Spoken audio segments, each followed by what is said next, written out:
Assalamualaikum warahmatullahi wabarakatuh. Perkenalkan, nama saya Rizka Dinar Andini, NIM saya 23210063. Saya dari Prodi Ilmu Komputer dari Universitas Bina Bangsa Gersempena. Berikut pembelajaran yang akan kita bahas. Yang pertama, ada pengertian, ada sejarah, kelebihan dan kekurangan, ada diagram alur, dan ada contohnya. Kita akan memasuki materi tentang pengertian Scrum. Scrum adalah sebuah kerangka kerja atau framework yang digunakan untuk mengatur dan menjalankan proyek.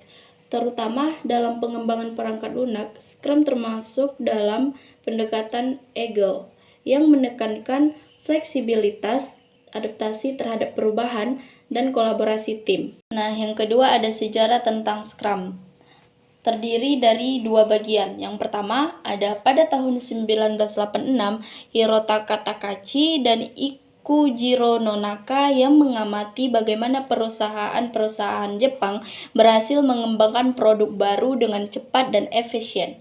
Mereka membandingkan pendekatan tradisional dengan pendekatan yang lebih fleksibel dan iteratif, yang kemudian menjadi dasar dari Scrum. Yang kedua ada pada awal 1990-an, Ken Haber dan Jeff Sutherland secara independen mengembangkan ide-ide Scrum. Mereka mengamati bahwa metode pengembangan perangkat lunak tradisional seringkali terlalu kaku dan tidak efektif. Untuk menghadapi perubahan yang cepat, Ken Haber dan Sutherland kemudian menggabungkan pengalaman mereka dan menciptakan kerangka kerja Scrum yang lebih formal. Nah, yang ketiga ada kelebihan dan kekurangan Scrum. Kelebihan Scrum yang pertama ada fleksibilitas dan produktivitas. Yang kedua ada pengiriman yang cepat. Yang ketiga ada kolaborasi tim yang kuat. Yang keempat ada transparansi. Dan yang kelima ada peningkatan berkelanjutan. Kekurangannya yang pertama ada membutuhkan komitmen, yang kedua ada membutuhkan keahlian, yang ketiga ada tidak cocok untuk semua proyek, yang keempat ada tekanan untuk menyelesaikan sprint, yang kelima ada butuh waktu untuk beradaptasi. Nah, yang keempat saya akan menjelaskan tentang apa itu diagram Scrum. Yang pertama ada sprint planning. Sprint planning mempersiapkan apa yang harus dikerjakan, target, dan periode sprint. Yang kedua ada the sprint atau team development, mengerjakan proyek sesuai yang telah ditetapkan. Yang ketiga ada daily scrum. Daily scrum briefing sebelum sprint untuk mendiskusikan work planning, hambatan, dan solusi. Yang keempat ada sprint review. Briefing setelah sprint, pembahasannya serupa dengan daily scrum.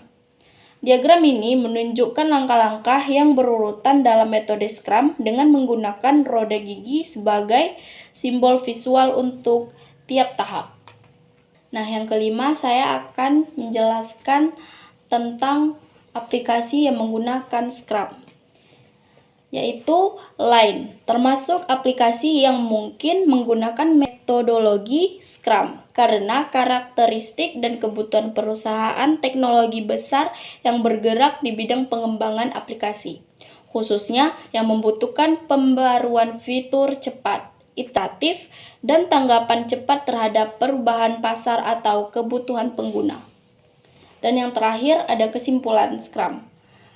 Scrum adalah sebuah kerangka kerja yang sangat populer dalam pengembangan perangkat lunak yang menekankan pada fleksibilitas, kolaborasi, dan pengiriman produk secara bertahap. Intinya, Scrum membantu tim untuk bekerja lebih efisien, menghasilkan produk berkualitas tinggi, dan beradaptasi dengan perubahan yang lebih baik.